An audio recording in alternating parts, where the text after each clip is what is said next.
اس کا مطلب آپ سمجھیے. ان لوگوں کو شرم آنی چاہیے جو یہ پروپیگنڈا کرتے ہیں, اس قسم کے غداری کے کارڈ بانٹتے ہیں. میں نے جیسے پہلے کہا آپ کو کہ جو کچھ ہوا بنگالیوں کے ساتھ, بلوچوں کے ساتھ, کیا ہم کشمیریوں کے ساتھ وہ کرنا افورڈ کر سکتے ہیں؟ وہ آج ڈٹ کر کھڑے ہیں. مجھے افسوس کے ساتھ یہ کہنا پڑتا ہے کہ پاکستان کی ریاست نے, ہم نے ہمیشہ پروموٹ کیا, ہم نے خبریں دی, ہم نے پیسہ خرچ کیا, اپنے وسائل خرچ کیے کہ اس معاملے کو اٹھایا جائے کہ مقبوضہ کشمیر میں انڈیا زیادتیاں کر رہا ہے. ہم اسے خصوصی کوریج دیتے تھے, لیکن آج تک اتنے بڑے پیمانے پر لوگ انڈین ہائی کمیشن کے سامنے نہیں گئے. اتنی بڑی تعداد میں کشمیری کبھی انڈیا کے خلاف احتجاج کرنے کے لیے نہیں گئے. آج سے تھوڑے دن پہلے پی ٹی وی پہ خبر چلائی جا رہی تھی, پاکستان کے ٹی وی چینلز کو کہا گیا کہ آپ یہ خبر چلائیں, جنیوا میں بھارت کے خلاف احتجاج ہوا ہے اور وہ کشمیریوں نے کیا ہے. میں نے وہ کشمیری گنے, وہ 12 لوگ تھے ٹوٹل. ان 12 لوگوں کی خبر پہ آپ ہیڈ لائن چلا رہے تھے. یہاں ہزاروں لوگ نکل کر آ گئے ہیں. کئی لوگ کلیم کرتے ہیں, جو زیادہ بولتے ہیں وہ 1 لاکھ کی تعداد بھی بولتے ہیں کہ اتنی بڑی تعداد میں لوگ پہلے کبھی نہیں نکلے. کم سے کم بھارت کے خلاف تو کبھی اتنے لوگ نہیں نکلے تھے. ذرا اپنے گریبان میں جھانکیں اور پوچھیں کہ کیا اس سے آدھے لوگ کبھی ہم بھارت کے خلاف نکال پائیں؟ جتنے لوگ آج پاکستانی اداروں کے خلاف اور ان کے ظلم کے خلاف احتجاج کر رہے ہیں, اور بڑے آرام سے ڈھیلے منہ کے ساتھ ہم کہہ دیتے ہیں کہ یہ بھارت کے ایجنٹ ہیں. کیوں آپ بھارت کو اتنا بڑا کریڈٹ دے رہے ہیں؟ یہ اتنا بڑا شو تھا کہ اس کا کریڈٹ بھارت کو دے کر آپ سرنڈر کر رہے ہیں ان کے سامنے. بھارت کی یہ کیپیسٹی نہیں ہے, ان کی یہ کیپیبلٹی نہیں ہے کہ وہ اتنے بڑے پیمانے پر آزاد کشمیر کے شہریوں کو نکالیں پاکستان کے خلاف یا پاکستان کے اداروں کے خلاف یا ان کی پالیسیز کے خلاف. نہ وہ پاکستان کے خلاف ہے, نہ اداروں کے خلاف ہیں. ایکچولی تو وہ پالیسی کے خلاف بات کرتے ہیں, وہ اپنا حق مانگ رہے ہیں. میں نے ان سے بات کی, وہ ان کو 12 سیٹیں ان کے دماغ میں پھنس گئی ہیں. وہ یہ کہتے ہیں جی کیسے ہو سکتا ہے کہ ملٹری اسٹیبلشمنٹ 12 بندے لا کے ہمارے سر پہ بٹھا دے, اور ان 12 بندوں کے بغیر ہماری 2/3 اکثریت بھی پوری نہیں ہوتی, ہم کبھی انہیں ختم بھی نہیں کر سکتے. وہ 12 بندے اپنے خلاف تو قانون سازی میں ووٹ نہیں دیں گے نا, تو کیسے وہ 12 سیٹیں ختم ہوگی؟ کبھی بھی نہیں ہوگی. ان کے بغیر 2/3 اکثریت بنتی نہیں ہے.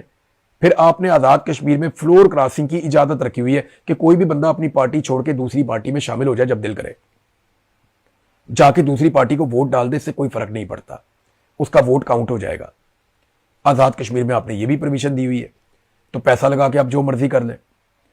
تو ایسی صورتحال میں ان کے دماغ میں یہ بات گھس گئی ہے کہ یہ 12 نشستیں ہمارے ساتھ زیادتی ہو رہی ہے, تو آپ مخصوص نشستیں بنا دینا, جیسا کہ پاکستان پیپلز پارٹی نے کہا. بلاول کا اچھا تھا آئیڈیا کہ آپ نے کرنا ہے تو آپ ان کو مخصوص نشستیں کر دیں. جب آپ ان کو مخصوص نشستیں کر دیں گے تو لڑائی ختم ہو جائے گی, مقبوضہ کشمیر کی نمائندگی بھی ہو جائے گی, آپ کا کاز بھی متاثر نہیں ہوگا, آزاد کشمیر کے لوگوں کے مینڈیٹ کا احترام بھی ہو جائے گا. لیکن اس میں نقصان صرف یہ ہے کہ پاکستان کی اسٹیبلشمنٹ کا آزاد کشمیر کی حکومت کے اوپر کنٹرول کمزور ہو جائے گا, اور وہ چاہتے ہیں پاکستان پہ کنٹرول, پورا کنٹرول, کہ گلگت بلتستان بھی کنٹرول میں ہو, آزاد کشمیر بھی کنٹرول میں ہو, پاکستان کی کمزور سرکار بنائی جائے وہ بھی ہمارے کنٹرول میں ہو. عمران خان کو جان بوجھ پہ بیساکھیوں پہ کھڑا کیا, آج کی حکومت کو جان بوجھ کر بیساکھیوں پہ کھڑا کیا, نواز شریف کو لاسٹک کی شلوار پہنا دی. یعنی اب کیا ضرورت تھی اس کی؟ نواز شریف کو آپ کہتے جی آپ الیکشن ہار گئے, گھر میں جائیں, اس کی بھی عزت باقی رہ جاتی. 3 دفعہ کے وزیر اعظم کو رول کے رکھ دیا, یعنی وہ دونوں جگہ سے الیکشن ہارا, اگر اس کی ہار ہو جاتی نا تو شاید اس کی عزت بچ جاتی. اس کو زبردستی غلط الیکشن جتوا کے, اور جس طرح اس کو کیا اس کی عزت کے ساتھ کھیل گئے پکڑ کے, اور میاں صاحب کو بھی سمجھ نہیں آئی ان کے ساتھ کیا ہوا. 3 دفعہ کا وزیر اعظم, یہ انجام نہیں ہونا چاہیے تھا. آج کشمیری مجھے روک روک کے یقین دلا رہے تھے, مجھے وہاں پہ شوکت نواز میر صاحب کے بھائی بھی ملے, ان کی آنکھوں میں نے درد محسوس کیا, میں نے انہیں یقین دلایا. میں نے کہا نہ میں غدار ہوں, نہ آپ غدار ہیں, نہ آپ کا بھائی غدار ہے, یقین کریں ہم اس میں سے نکل جائیں گے, اللہ تعالیٰ بہتر کرے گا, ہم کوشش کریں گے. ایک بے بسی میں نے دیکھی ہے, ریاست کیا کر رہی ہے, اسے اغوا کیا ہوا بتا ہی نہیں رہے کہاں پہ. ویڈیوز آ چکی ہیں کہ اس کو پکڑ کے لے کر گئے لا انفورسمنٹ والے, کوئی مانتا ہی نہیں ہے, کسی عدالت میں اسے پیش ہی نہیں کیا گیا. یہ کہاں کا انصاف ہے, کہاں کا قانون ہے؟ ابھی یہ معاملہ برطانوی پارلیمنٹ میں چلا جائے گا, یہاں پہ ابھی پٹیشن دائر کر دیں, وہ اس کے اوپر 10,000 دستخط کرنا کشمیریوں کے لیے کون سا مسئلہ ہے؟ آج جو 50,000 بندہ باہر لے کر آ گئے ہیں وہ 10,000 دستخط کر دیں گے, 2 دنوں میں کر دیں گے, 10 دن میں کر دیں گے, پھر وہ پارلیمنٹ کے اندر ڈسکس ہوگا یہاں پہ, پھر آپ کیا کریں گے؟ تو پاکستان کو مزید شرمندہ مت کریں, پاکستان کو رول آف لا کے مطابق چلائیں, قانون کی حکمرانی ہونی چاہیے. اب جائیں ذرا پاکستان میں وہاں کیا ہوا. آزاد کشمیر کے ہر ضلع کے اندر ہڑتال ہوئی ہے, ہر جگہ پہ لوگوں نے نکل کر احتجاج کیا ہے, بڑے پیمانے پر احتجاج کیا ہے, لیکن میڈیا کو رپورٹ ہی نہیں کرنے دیا گیا. سوشل میڈیا کو وہاں ویسے ہی تباہ و برباد کر دیا گیا, ہر ایک کو گھیرا ڈال لیتے ہیں. بڑی مشکل سے کچھ مناظر اور کچھ ویڈیوز ہمارے ہاتھ لگی, انہیں دیکھ کر ہمیں آئیڈیا ہوا کہ نیچے میرپور اور ڈڈیال سے لے کر نیلم ویلی تک پورے کشمیر میں بھرپور احتجاج ہوا ہے. راولا کوٹ میں جو احتجاج ہو رہا تھا اس کی تعداد دگنی سے زیادہ ہو گئی, یعنی پورے گھر کے اندر کوئی نہیں تھا, سارے کے سارے لوگ نکل کر احتجاج میں پہنچ گئے. آپ کو یہ نظر نہیں آ رہا؟ آپ وہاں پہ الیکشن کروا رہے ہیں جعلی قسم کا, آپ کچھ اور سوچ رہے ہیں, پاکستانی کچھ اور سوچ رہے ہیں, آپ کچھ اور کر رہے ہیں, کشمیری کچھ اور کر رہے ہیں. فار گاڈ سے ایک لمحے کے لیے اپنی ذات سے باہر نکل کر پاکستان کا اور کشمیریوں کا سوچیں. یہ نفرت پھیلتی چلی جا رہی ہے, یہ پھیلتی چلی جائے گی.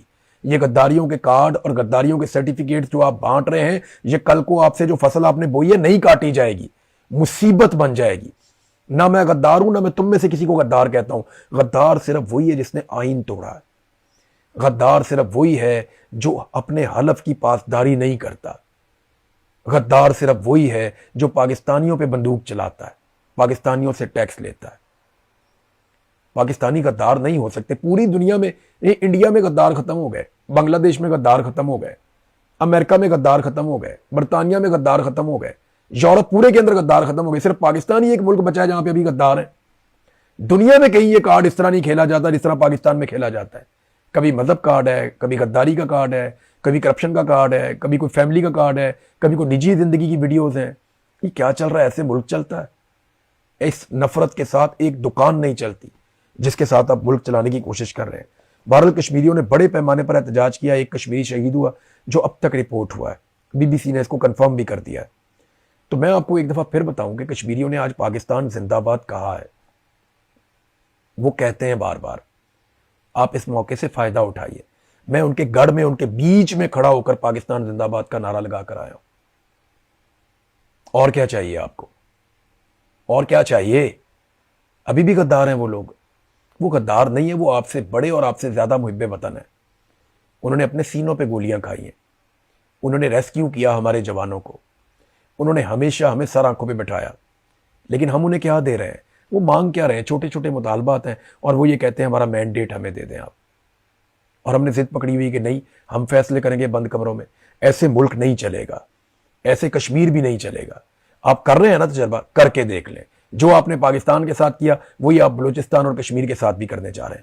اب ناظرین آپ آ جائیں ایک اور چیز پہ, رضا ڈار والا کیس جس کو ہم بار بار ڈسکس کر رہے ہیں, اسحاق ڈار کے نواسے والا. اس میں چند بڑے امپورٹنٹ کوسچنز پیدا ہو گئے. ڈی آئی جی نے پریس کانفرنس کی, اس کے اوپر صحافی بہت بھڑک گئے. صحافیوں کے اپنے ذاتی معاملات بھی تھے, کیونکہ آپ کو پتہ ہے پولیس کو اتنی الٹیمیٹ پاورز دے دی گئی ہیں کہ وہ صحافیوں کی نوکریاں ہی کھا جاتے ہیں. حالات بڑے خوفناک ہیں وہاں لاہور میں. تو اس میں جو ہے وہ صحافیوں کی شکایات تو اپنی جگہ پہ, لیکن چند سوالات بڑے امپورٹنٹ ہیں. نمبر 1, رضا ڈار کو پولیس کے آنے سے پہلے کس نے اطلاع دی کہ وہ لڑکیوں کو لے کے وہاں سے نکل گیا؟ یہ بڑا امپورٹنٹ کوسچن ہے. آپ رضا ڈار کا فون لیں, اس کی سی ڈی آر چیک کریں, اس کا ریکارڈ چیک کریں اور بتائیں ہمیں کہ رضا ڈار کو اس وقت وہاں سے لڑکیاں نکالنے کا مشورہ کس نے دیا, اور وہ کیوں وہاں سے لڑکیوں کو لے کر بھاگا, اور جب پولیس اس گھر میں پہنچی تو وہ گھر خالی کیوں تھا, کس نے انہیں آگاہ کیا کہ پولیس آنے والی ہے. بہت امپورٹنٹ کوسچن ہے. ابھی صرف 2 سوال اٹھا رہا ہوں, باقی سوالات ہم بعد میں کرتے رہیں گے اس پہ. دوسرا سوال یہ ہے کہ پولیس کو اس بات کی ضرورت کیوں محسوس ہوئی کہ فلٹر ہاؤس جہاں پہ رضا کی گاڑی کا ایکسیڈنٹ ہوا اور لڑکیاں گاڑی سے بھاگ گئیں, اس جگہ کے اور اس کے آس پاس کی تمام سی سی ٹی وی فوٹیج اٹھا کر پولیس غائب کر کے لے گئی. پولیس کو اس چیز کی ضرورت کیوں پڑی؟ دوسرا امپورٹنٹ کوسچن یہ ہے. اب یہ کہیں گے جی میں تحقیقات کے لیے ضرورت تھی. تحقیقات کے لیے تو جہاں گاڑی لگی ہے ایک کیمرہ بھی بہت تھا, آپ نے آس پاس کے سارے کیمروں کی فوٹیج غائب کی. آپ اس وقوعے کو چھپانا چاہتے تھے, اور اسی لیے آپ نے ایک دوسرا وقوعہ بیان کیا کہ ہم نے تو ان کو بازیاب کروایا. بازیاب کروانا ایک الگ کہانی ہوتی ہے. لوگوں نے آپ کو 15 پہ کال کیا, آپ وہاں پہ پہنچے اور لڑکیاں آپ کے حوالے ان پاکستانیوں نے کی جن کے سامنے وہ خود جان بچا کر آ گئی تھی. یہ بالکل ایک الگ کہانی ہے. لڑکیوں نے اپنے آپ کو خود بازیاب کروایا اور وہ ایک ایکسیڈنٹ کے نتیجے میں ہوا. ناظرین آپ کو یاد ہوگا کہ اس پہ ہم بات کرتے رہیں گے. امریکہ میں ڈاکٹروں کی ایک تنظیم تھی, انہوں نے بڑے شاندار طریقے سے ہمیشہ عمران خان صاحب کے حق کے لیے آواز اٹھائی تھی. وہ ہمیشہ یہ کہتے تھے کہ ہم آواز اٹھائیں گے, ہم زور لگائیں گے. انہوں نے بڑی کوشش کی, پاکستان میں آ کر کوشش کی, پاکستان سے باہر کوشش کی, بڑی لابنگ کی, بڑا زور لگایا, بہت بڑے بڑے احتجاج کیے, اپنی جیب سے لوگوں نے پیسہ خرچ کیا. تو بڑی کوشش کی ان اوورسیز پاکستانیوں نے, ڈاکٹرز نے, اپنا ان کی تنظیم ہے, کمال انہوں نے کام کیا تھا. ایسا لگتا ہے کہ شاید وہ لوگ تھکنا شروع ہو گئے. میری جن ڈاکٹر سے بات ہوتی ہے نا, تو وہ آج بھی وہ کاز کے ساتھ کھڑے ہیں.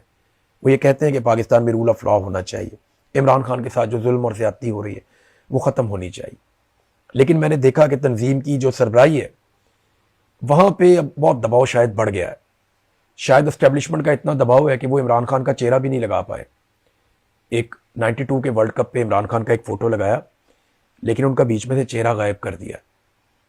اب یہ پریشر کی علامت ہے اور نشانی ہے. اس کے بعد جو اپنا کا پروگرام تھا اس میں انہوں نے ہر طرح کی پولیٹیکل گفتگو سے منع کر دیا. بعد میں احسن اقبال صاحب بھی ان کے مہمان بنے, وہ بھی ہم نے تصاویر اور ویڈیوز دیکھی. تو اب نہ وہاں پہ کافی ڈویژن پیدا ہو گئی. ڈاکٹرز یہ کہتے ہیں کہ وہ اپنے کاز کے ساتھ کھڑے ہیں اور وہ چاہتے ہیں کہ عمران خان کے ساتھ جو ظلم اور زیادتی ہو رہی ہے وہ بند ہو جائے. لیکن جو قیادت ہے شاید اب وہ اس کا بوجھ مزید نہیں اٹھا پا رہی, یا انہوں نے کوئی اور طریقہ سوچ لیا ہے. بہرحال اس پہ بہت زیادہ لے دے ہو رہی ہے, بہت شور مچا ہوا ہے.